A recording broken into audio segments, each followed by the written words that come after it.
Je vous propose toutefois que nous puissions lire ensemble dans la parole de Dieu, en ayant l'assurance que nous sommes dans la joie du Seigneur, que notre désir est vraiment, vraiment d'exprimer notre joie, de nous retrouver en lui. Maintenant, ce matin, dans ce culte, mais un jour ensemble pour l'éternité. Je ne sais pas si on a toujours réellement dans le cœur cette vérité, qu'un jour, il y en a qui se disent hélas, mais enfin, un jour nous serons tous ensemble, auprès de Jésus, tous ceux qui ont cru en lui, qui se sont sanctifiés, qui se sont préparés, nous serons non pas morts, perdus d'éternité, nous serons auprès du Seigneur, à le regarder face à face. Vous savez, je vous dis cela avec beaucoup d'insistance parce que je sais, hélas, cette fois par expérience, que c'est une idée connue, mais pas reçue. Pas reçue. On n'arrive pas du tout à dire, cela c'est ce que je vais vivre un jour, à côté du Maître, du Seigneur de gloire. Je serai avec mes frères, mes sœurs, à sa table, aux noces de l'agneau. Une réalité magnifique qui change la vie d'un homme lorsqu'il a compris que ces choses-là sont réelles. Pas lorsqu'il le sait, mais lorsqu'il l'a reçu, qu'il vit dans la dimension de l'éternité. D'abord, il est moins pressé. Il a toute l'éternité pour tout accomplir. Jésus n'a jamais couru. Vous avez vu un endroit où Jésus courait dans la Bible? Même quand on lui a dit lequel, Lazare est mort, vous l'avez vu courir? Allô, chrétiens que nous sommes, disciples de Christ, hommes de Dieu, femmes de Dieu, servantes de l'Éternel. Ah, je vous dis pas soyez laxistes, mais quand même, qu'est-ce que ça court dans nos têtes?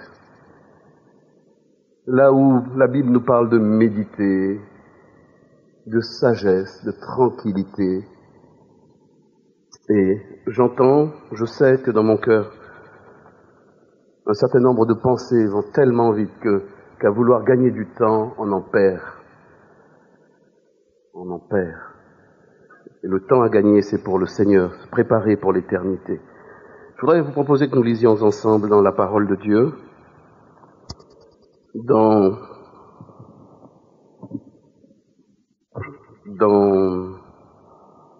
le livre d'Ézéchiel.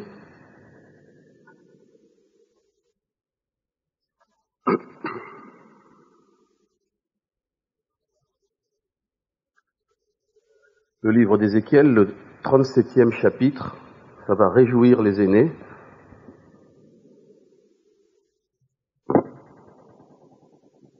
Nous allons faire une lecture assez longue. Je vous demande d'y être attentif, si vous voulez bien.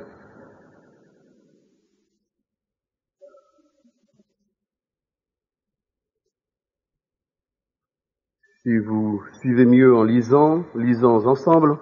Si vous êtes plus attentif et mieux concentré en écoutant, alors écoutons, simplement. Chapitre 37.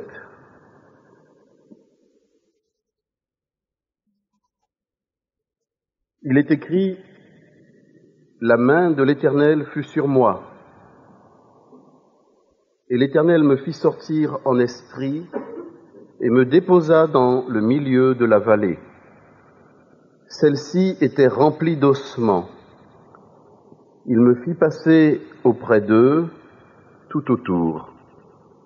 Or, ils étaient très nombreux à la surface de la vallée et très secs. Il me dit, « Fils d'homme, ces eaux pourront-ils revivre ?» Je répondis, « Seigneur éternel, c'est toi qui le sais. » Il me dit, « Prophétise sur ces eaux. Tu leur diras, ossements desséchés, écoutez la parole de l'Éternel. Ainsi parle l'Éternel le Seigneur. Ainsi parle le Seigneur, l'Éternel à ces eaux. Voici que je vais faire venir en vous un esprit et vous vivrez. Je placerai sur vous des nerfs. Je ferai pousser de la chair sur vous. Je vous recouvrirai de peau. Je mettrai en vous un esprit vous vivrez et vous reconnaîtrez que je suis l'Éternel. Je prophétisais selon l'ordre que j'avais reçu.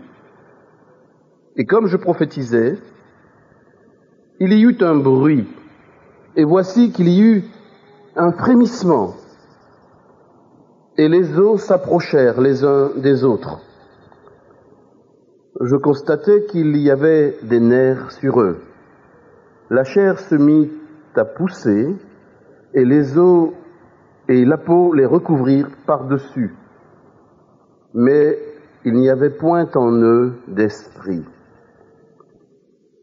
Il me dit, prophétise et parle à l'esprit, prophétise, fils d'homme. Tu diras à l'esprit, ainsi parle le Seigneur, l'Éternel. Esprit, viens des quatre vents, souffle sur ces morts, et qu'ils revivent. Je prophétisais selon l'ordre qu'il m'avait donné, et l'esprit vint en eux.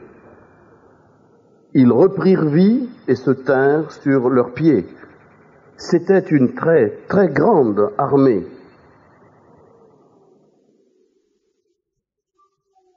Il me dit, fils d'homme, ces ossements, c'est toute la maison d'Israël. Voici qu'ils disent, nos os sont desséchés, notre espérance s'est évanouie, nous sommes perdus.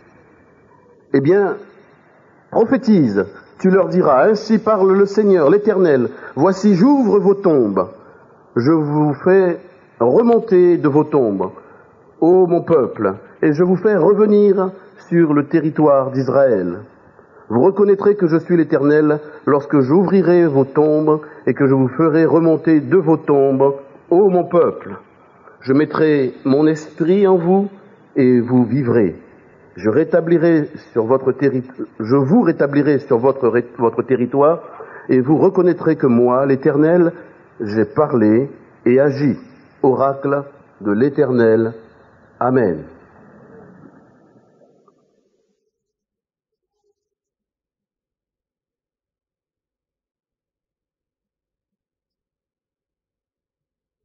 Bien sûr, chacun se dit, certainement en ce moment, qu'est-ce que cela peut nous apporter ce matin? Qu'en est-il? Quelques remarques. Je voudrais simplement, par la grâce du Seigneur, essayer de réveiller quelques questions devant le Seigneur pour que nous puissions, les uns les autres, laisser le Seigneur nous encourager, nous reprendre, nous exhorter, selon sa volonté et sa grâce. D'ici, nous voyons une situation, d'abord, je crois que c'est pour ma part en tout cas, sur le plan de la construction, un texte absolument magnifique. Les littéraires devraient s'interroger, je parle des personnes habilitées à étudier les textes, je crois qu'il y aurait beaucoup à dire au niveau de la construction. Ma fille devrait entendre ça.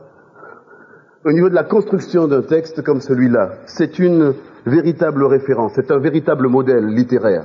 Mais c'est pas l'essentiel. Si nous arrêtions là, nous serions à l'aspect visible des choses.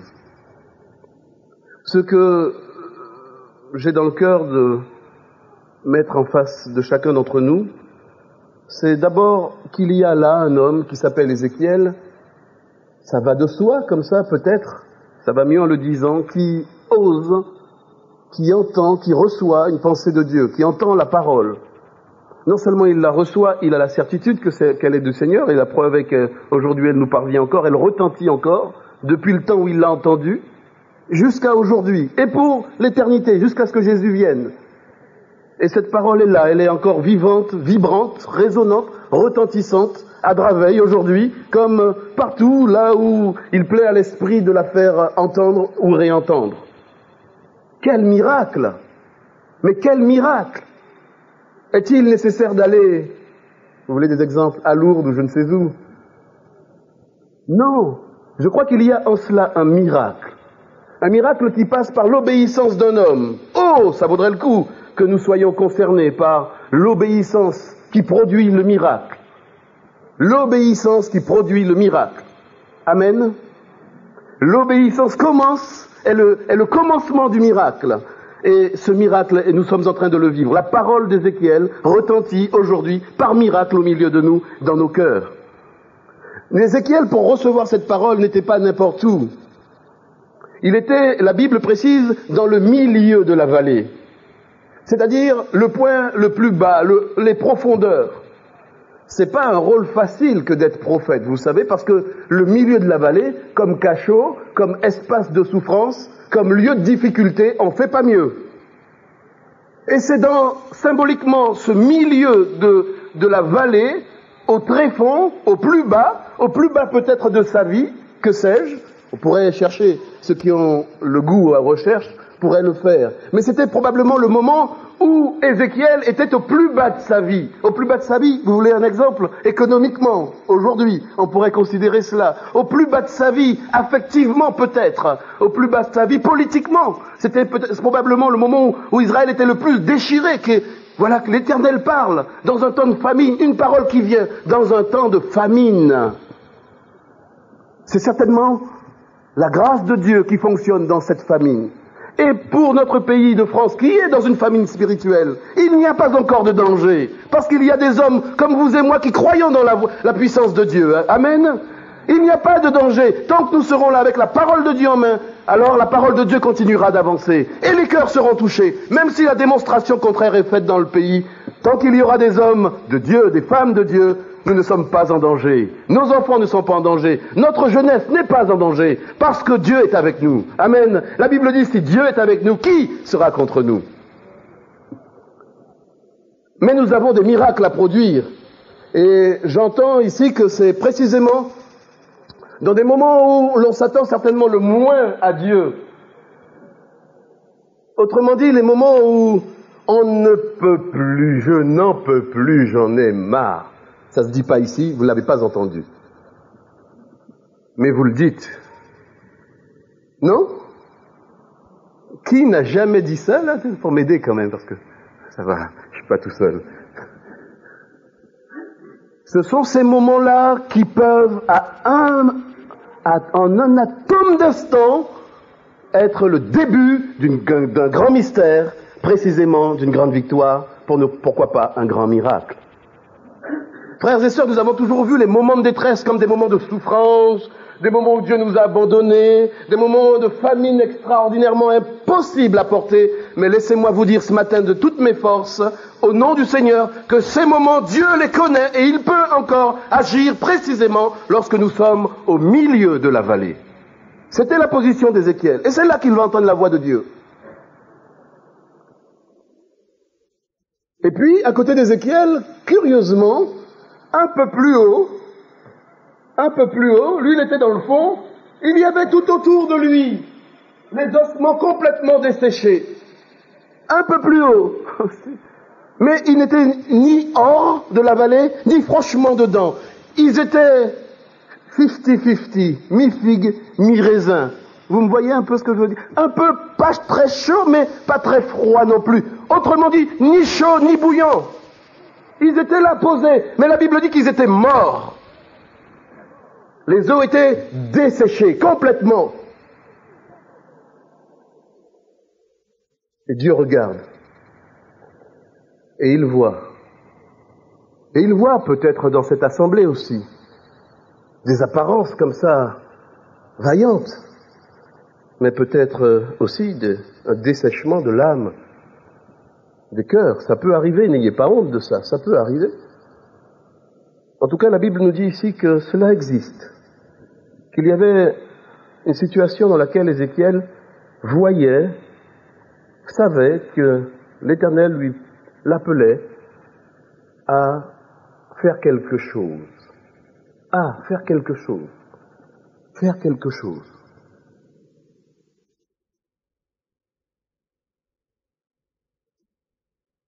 Il me fit passer auprès d'eux, tout autour. Ils étaient très nombreux à la surface de la vallée, très secs. Il me dit, fils de l'homme, ces eaux pourront-ils vivre? Du moins revivre?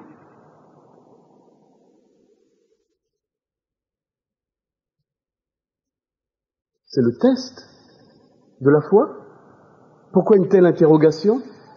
C'est l'attente de Dieu à ce que nous déclarions à un moment donné quelque chose qui pourrait même nous paraître évident. D'ailleurs, la réponse d'Ézéchiel, je répondis, Seigneur l'Éternel, c'est toi qui le sais.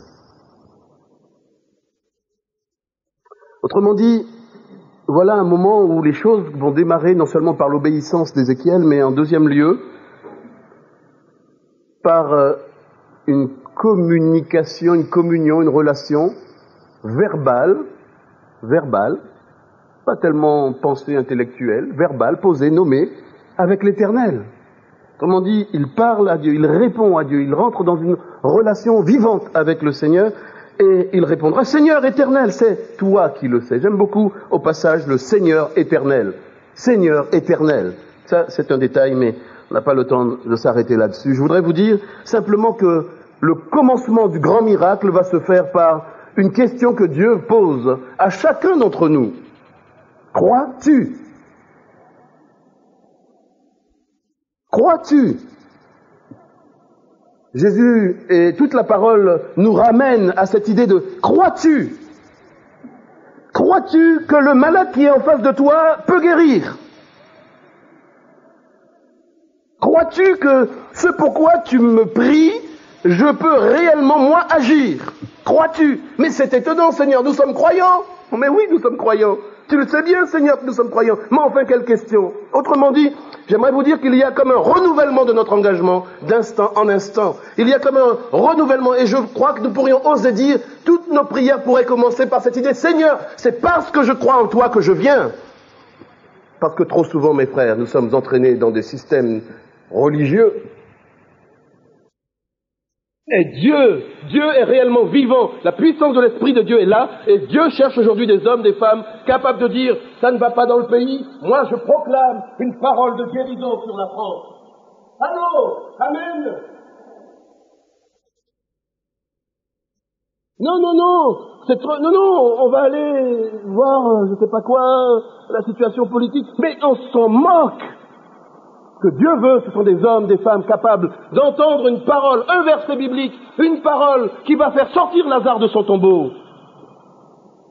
Un prophète, plus pour un instant, un homme qui entend une voix qui va renverser les réalités par la puissance du Saint-Esprit.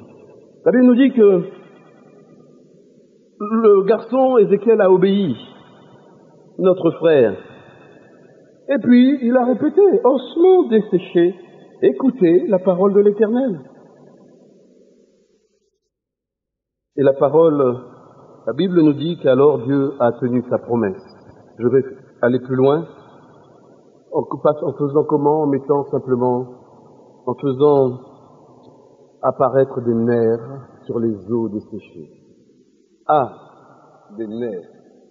Alors je me suis demandé pour vous, et puis pour moi aussi quand même, un peu, mais pourquoi des nerfs? J'en aurais pu mettre. Alors, des nerfs. Bon, pardonnez-moi, c'est une réflexion. Je me suis dit que peut-être que là, Dieu faisait entendre qu'il y a une certaine réaction, un certain mouvement, une certaine réaction à provoquer dans le corps. Le manque de réaction n'est pas même le signe de la mort. Mais qu'est-ce qu'on est peu réactif dans ce pays?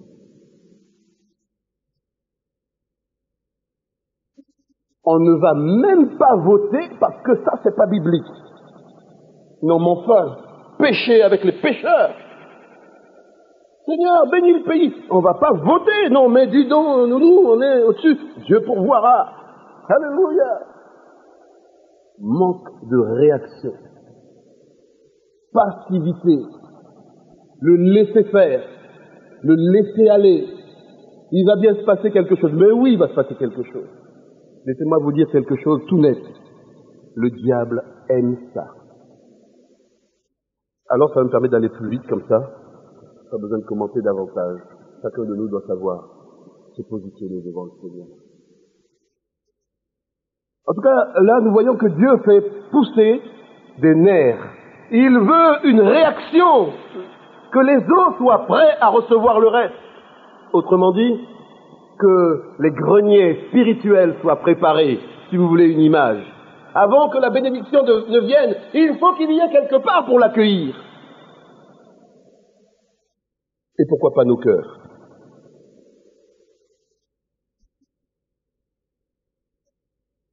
Alors on va aller vite sur l'autre point, deuxième temps de notre texte et de la parole de Dieu, sans manquer de faire constater au verset 8 qu'il y a quand même, je constatais qu'il y avait des nerfs sur eux. Autrement dit, Ézéchiel a vu ce que Dieu a dit. C'est extraordinaire.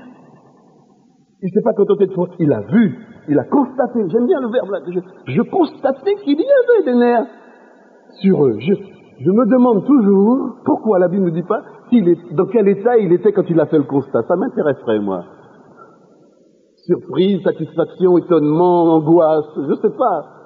Enfin, moi, je sais pas comment je serais non plus, d'ailleurs. Mais bon. Il me dit, alors, à ce stade où les nerfs sont là, il semble que Dieu a un projet de croissance. Parce qu'on aurait pu se dire, ça va, hein, ils ont des nerfs, ils respirent, basta, hein, mission accomplie, hein. On arrête là, Seigneur, ciao. Et il n'est jamais temps de s'arrêter dans le service de Dieu.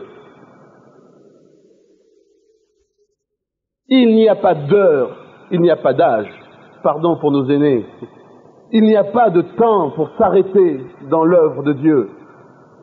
Un prophète peut prophétiser même couché. Il n'y a pas de temps pour travailler. Tout instant est un temps favorable pour la gloire de Jésus. Toute situation peut être mise à sa gloire. Ézéchiel dit ici, le texte nous rapporte, il me dit, prophétise et parle à l'esprit. Deuxième étape, alors que les greniers spirituels sont prêts, cette étape-là est extraordinaire. Elle ne concerne que les enfants de Dieu. Alors, je vais faire comme cela. S'il y a quelqu'un ici qui, jusqu'à maintenant, n'était pas encore en relation, autrement dit dans les nerfs, et n'avait pas encore poussé, autrement dit qu'il n'avait pas totalement la vie de Jésus, c'est le moment simplement, c'est le moment de vous dire, il y a peut-être une occasion là. D'abord parce que ce qu'ils vont dire après ne m'intéresse pas. Je suis hors concours. Dépêchez-vous, rattrapez le peloton. Amen. Alors pour vous, je m'arrête là. Pour les autres, je continue. Si aujourd'hui c'est un temps où, redis cela pour celles et ceux qui seraient peut-être là pour la première fois, vous avez l'impression de la vie, vous avez l'impression de vivre, vous n'êtes ni au fond de la vallée, vous n'êtes ni au-dessus, la Bible vous déclare mort. Or, Dieu ne déclare pas que vous êtes mort pour que vous soyez mort. Dieu déclare que vous êtes mort pour vous donner la vie. Amen.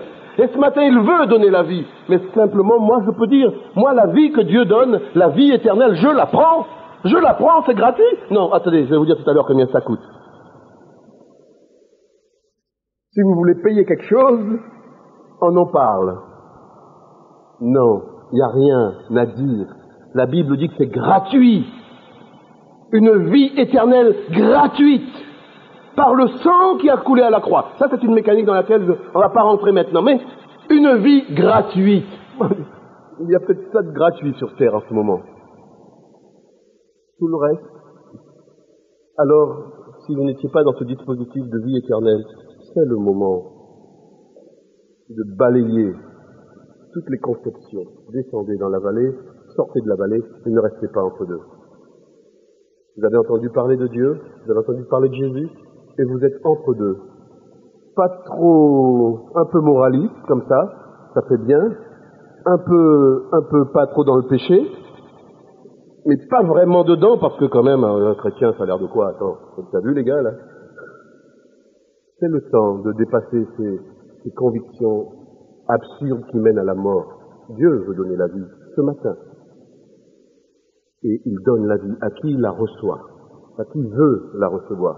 Ce matin, si tu veux recevoir la vie, j'aurai un grand bonheur pour ma propre vie, c'est de prier pour toi.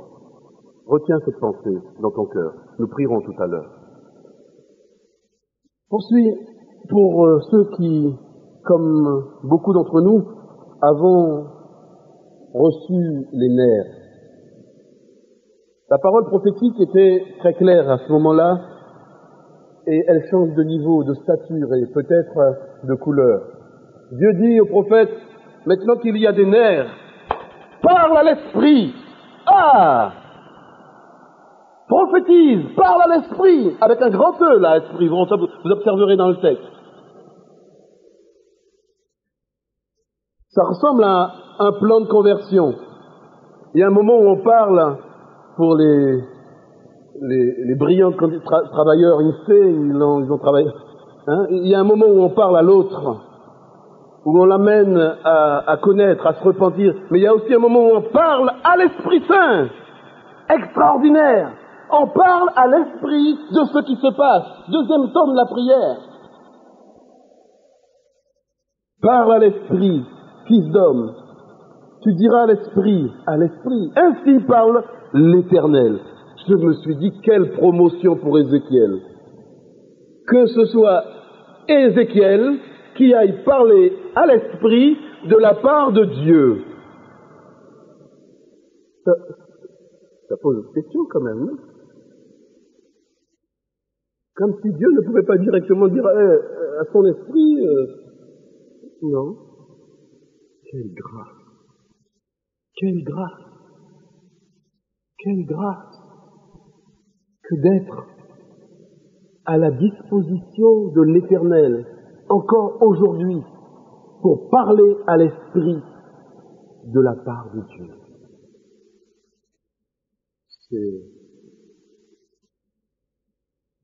surprenant, mais c'est ce à quoi nous sommes appelés, les uns les autres, vous et moi, pour le compte d'autrui. Esprit vient des quatre vents, souffle sur ses morts,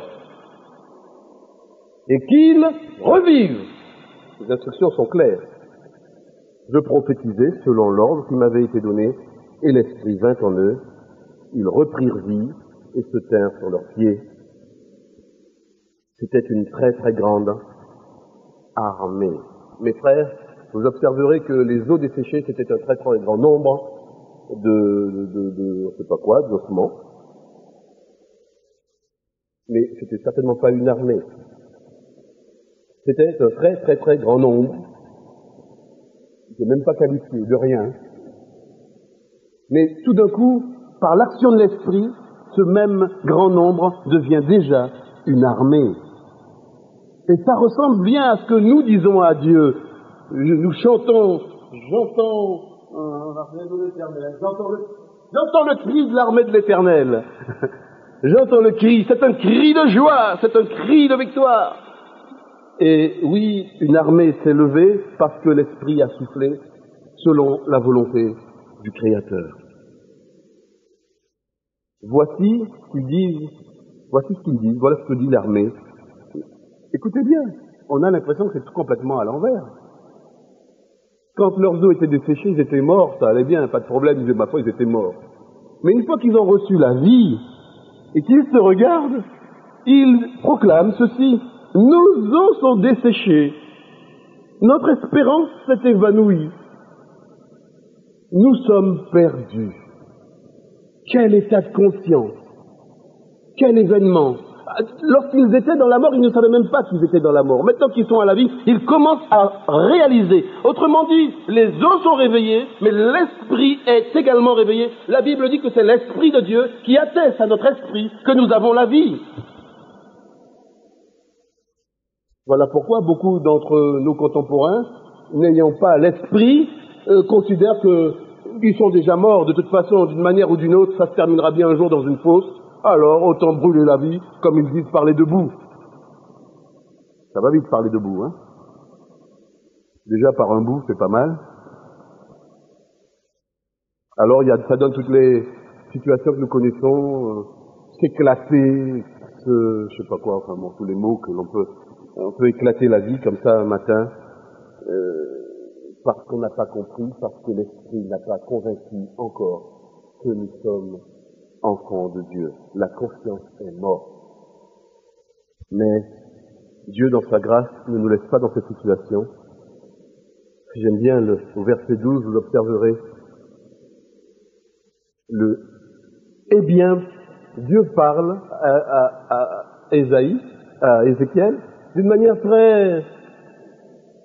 C'est maintenant un entraînement. Je ne sais pas si vous entendez cette progression. On sent Ésaïe un peu dans l'espèce d'incompréhension au début, peut-être une difficulté à obéir. En deuxième temps, il y a comme un progrès dans le système prophétique. Et Dieu lui dit cette fois, ils disent qu'ils ont les os, ils sont morts. Ils pensent qu'ils sont morts. Eh bien, prophétise. Cette fois, c'est tout à fait naturel. Prophétise. Eh bien, c'est marqué. Eh bien, prophétise. Il n'y a plus d'expliquer. Prophétise. Tu leur diras, ainsi parle le Seigneur l'Éternel, voici que j'ouvre vos tombes. Ah, ils étaient dans une tombe. Oui. Ils étaient enfermés. Oui. Ils étaient enveloppés précisément par la mort. Et de ce point de vue, beaucoup fonctionnent dans la mort avec tous les esprits qui peuplent cet endroit. Bien vivants comme vous et moi, vivent dans la mort avec tout l'attirail qui accompagne la mort. La mort est donnée principalement par la désobéissance de la parole de Dieu, puisque le contraire donne la vie. Désobéissance en voulant lire les oracles, pendules, marabouts, non, c'est pas bout de ficelle, là, ça marche pas. Et toutes ces choses, je n'arrive même plus à me souvenir, mais enfin, chacun peut voir de quoi il s'agit. Désobéissance dans la relation, dans les relations, y compris fraternelles, un manque d'amour. Là, Dieu ne condamne pas. Prophétise, tu leur diras ainsi par le Seigneur l'Éternel, voici que j'ouvre vos tombes, je vous fais remonter de vos tombes, ô mon peuple, et je vous fais revenir sur la surface, sur le territoire d'Israël. Vous reconnaîtrez que je suis l'Éternel lorsque j'ouvrirai vos tombes et que je vous ferai remonter de vos tombes, ô mon peuple. Et voilà que ces eaux deviennent un peuple. Autrement dit, ils ont une fonction, comme l'Église. Un peuple, il a une mission, au moins et c'est la mission d'Israël aujourd'hui, de défendre l'espace que Dieu nous confie, de prier pour cet espace, de le protéger spirituellement, militairement s'il le fallait. Ce que Dieu donne, il l'a donné. Et de ce point de vue, j'aimerais vous dire comme finalité, eh bien, l'amour de Dieu retentit. Là où nous aurions pu tous prendre une position, pourquoi pas condamnatoire. Je viens de te donner la vie, tu as l'esprit, tu vois d'où je t'ai sorti, je t'ai amené jusqu'à la conversion, et puis maintenant tu me dis que... Non, Dieu lui dit simplement, puisque vous êtes dans cette situation, moi, j'ouvre les portes de vos tombes. Autrement dit, vous êtes plus loin dans mon amour pour vous. L'amour de Dieu, permettez-moi de vous dire, ne s'est pas arrêté à notre conversion. L'amour de Dieu ne s'est pas arrêté à notre dernière action dans l'Église. L'amour de Dieu surpasse, heureusement, toutes nos prévisions, tous nos calculs. Et de ce point de vue, j'aimerais vous dire, osons nous laisser aimer totalement du Seigneur. Amen. On pourrait se demander pourquoi Dieu fait tout cela, simplement. Pourquoi Dieu fait toutes ces choses? Les eaux desséchées auraient pu rester des eaux desséchées, et puis voilà. Hein. Et puis après avoir reçu l'Esprit, c'était bien suffisant. Il semble que non. Dieu semble dire qu'il nous emmène dans un troisième temps une vie qui me laisse penser à quelque chose qui ressemblerait à la vie avec le Seigneur, à la vie avec Jésus, mais qui commence pas un jour peut-être dans le ciel, qui commence aujourd'hui. Là, maintenant, une vie avec lui, prêt à rentrer dans son royaume, une vie qui commence pour celles et ceux qui reçoivent l'Esprit, les instructions de Dieu, une vie qui commence aujourd'hui par amour de Dieu. Le but majeur, le voici. Je mettrai mon esprit en vous et vous vivrez. Je vous rétablirai sur votre territoire et vous reconnaîtrez que moi, l'Éternel, j'ai parlé, j'ai agi Qu'en dire sinon que à quoi Dieu veut nous amener, tous autant que nous sommes, c'est à le reconnaître. Vous reconnaîtrez que moi, l'Éternel, j'ai parlé, j'ai agi.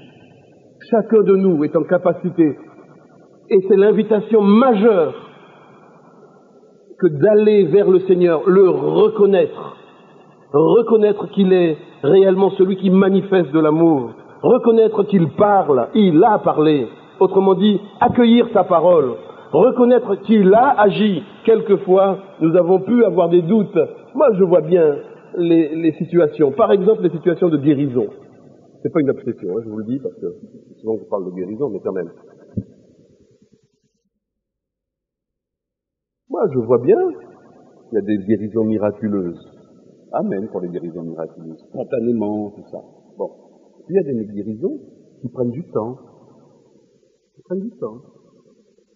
Et puis peut-être que la guérison n'est pas extérieure, c'est l'âme, c'est Dieu pense, etc. Il y a beaucoup de choses qui dépassent. Et voilà ce que je voudrais mettre en corrélation avec le texte. Il y a des choses visibles. Les eaux desséchées, ça se voyait pour n'importe quel homme qui passerait par là, à la place d'Ézéchiel, il aurait vu des eaux desséchées. Des eaux ayant déjà reçu les nerfs, il faut être un peu médecin pour opérer ça. Il faut des moyens. Et puis des eaux qui ont reçu l'esprit, alors ça se voit plus du tout. En tout cas pour l'homme de la rue. Il y a comme dans la pensée de Dieu un regard sur la totalité de notre être. Et la totalité de notre être, peut-être que même ça nous dépasse. Il y a les lieux où Dieu travaille que nous voyons, les lieux où Dieu travaille que nous ne voyons pas, mais que nous savons avec un peu de foi. Les lieux où Dieu travaille en nous. Tout cela pour nous amener à reconnaître. Alors quand la guérison arrive, quelquefois, on se contente de dire c'est bien et c'est juste, c'est le médecin, à tel, on rend gloire à tel médecin, à tel homme, à tel médicament, à tel laboratoire. Mais j'aimerais simplement vous dire que même avec un médicament, pour n'importe qui, si la grâce de Dieu ne fonctionne pas, le médicament ne fonctionnera jamais. Alors c'est pas l'un ou l'autre, c'est toute la gloire de Dieu en toutes choses. Et tant mieux lorsque nous avons besoin du conseil d'un avis médical qui nous encourage, qui nous aide, qui nous permet de traverser des difficultés. Tant mieux, parce que là aussi c'est encore la grâce de Dieu qui fonctionne en notre faveur. Le but étant de reconnaître que l'Éternel a parlé et que l'Éternel a agi. Autrement dit, le but est de l'adorer. Le but est de le servir. L'adorer, c'est le même mot, nous le savons. C'est servir le Seigneur. On pourrait se demander en quoi nous sommes concernés ce matin. Par les eaux, peut-être que nous avons réalisé que nous n'avons pas les nerfs, les réactions. Peut-être que nous avons réalisé que l'Esprit ne nous a pas révélé tout ce qu'il veut nous révéler. Mais la Bible dit heureux ceux-là, ceux qui manquent d'esprit. Ils peuvent encore recevoir, ce matin aussi, l'Esprit, la révélation de l'Esprit Saint. Le but, reconnaître que Dieu est réellement vivant. Le but, reconnaître qu'il parle. Tout cela peut prendre du temps, mais laissez-moi vous dire que le temps, c'est encore de belles occasions pour la gloire de Dieu. Lorsque nous avons compris, lorsque la guérison tarde, selon nous, notre appréciation, il y a tout un temps favorable à la réflexion, à la prière, à la méditation. Et nous pouvons utiliser ce temps en glorifiant le Seigneur. L'action de Dieu est certaine, pas forcément comme nous l'attendons. Ici, les eaux des sociétés au stade où ils ne s'entendaient même plus rien. Ils ne pouvaient plus espérer. Ils n'avaient même plus de confiance. À plus forte raison, pouvons-nous nous attendre à ce que Dieu intervienne dans nos vies. L'objectif de Dieu, c'est notre bonheur, c'est la vie. L'objectif de Dieu, c'est nous guérir. Ça, ce sont des objectifs permanents. Mais l'objectif de Dieu, c'est que nous le servions. Nous pensons souvent à ce que nous pouvons obtenir de lui, mais tout ce qu'il fait est pour nous amener les uns les autres à le reconnaître. Que Dieu nous aide et qu'il scrute ce matin toutes les étapes de notre être. Laissons-le faire un instant. Qu'il examine l'état de nos consciences, qu'il examine l'état même de notre inconscience, comme des eaux qui ne savent pas, mais dont Dieu prend soin encore. Qu'il examine l'état de notre être. Ce matin, je ne parle pas de vos vies, succès, insuccès, résultats. Je parle de vous. Est-ce qu'on peut parler un instant de l'être que tu es, que je suis, en oubliant, en abandonnant volontairement tout ce qui fait que ma vie est chahutée ou heureuse artificiellement d'ailleurs? Est-ce que je peux ce matin vous demander de faire l'effort de penser simplement un instant à votre vie, avec ce qu'elle a de caché, que vous n'en savez, ou vous n'en savez rien, mais que Dieu seul peut sonder. Est-ce que je peux vous demander de penser à votre vie?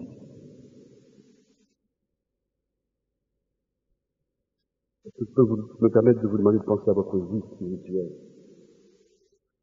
Quel retentissement aura-t-elle dans les ciels?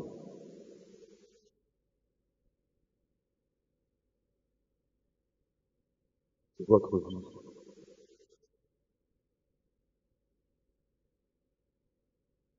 Ma vie. Quelle est la place de l'esprit dans ma vie?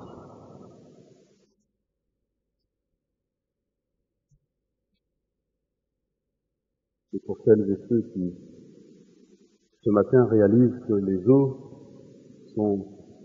n'ont pas encore les nerfs, observez un manque de réaction, une passivité dans votre vie, pas dans vos faire et vos dire, et dans votre vie, une passivité. Il y a là une occasion merveilleuse du Seigneur. Je peux prier. Celles et ceux qui n'ont pas encore fait la démarche de rencontrer vraiment le Seigneur. Je ne vous dis pas d'avoir entendu parler de Jésus. Je vous dis, essayez ce matin, même au prix d'un effort, excusez-moi de vous le dire, de dépasser vos résistances intellectuelles, de dépasser votre raisonnement pour recevoir la vie que Dieu vous donne gratuitement. Si quelqu'un est concerné par ce que je dis maintenant, je veux prier. Ce que je peux peut-être demander, simplement, pour aider celles et ceux qui sont dans cette situation, eh bien que nous fermions les yeux courtement un instant, pour respecter l'intimité de celles et ceux qui veulent demander la prière. Si vous sentez ce matin que vos os sont desséchés, que vous n'avez pas encore la vie,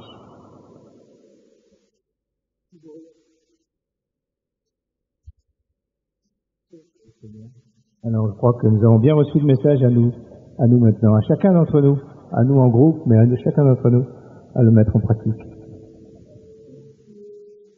On va chanter, je sais pas si Jean-Roch va trouver un chant qui correspond bien.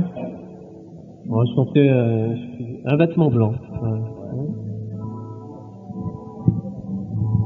Un vêtement blanc, une âme d'or, un beau palais, une couronne, la sainte joie, le vrai trésor, là-haut nous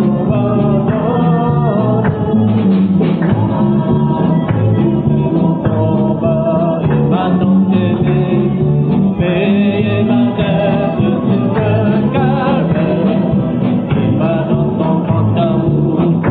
Du péché, je vis dans la sainte lumière.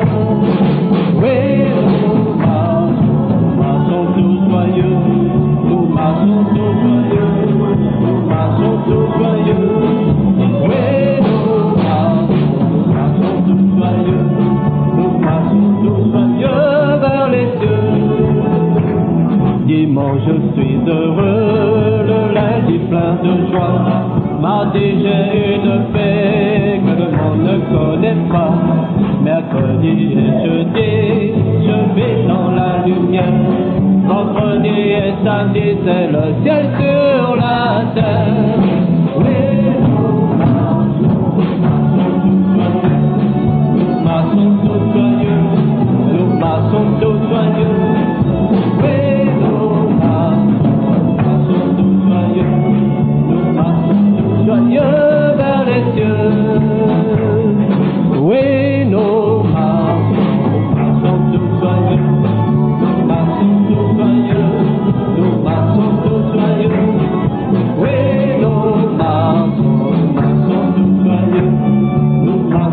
tout joyeux vers les cieux. Bien. Nous allons marcher tout joyeux pour rentrer chez nous, avec le Seigneur, avec les messages qu'il nous a donnés. Bon dimanche, que chacun soit béni.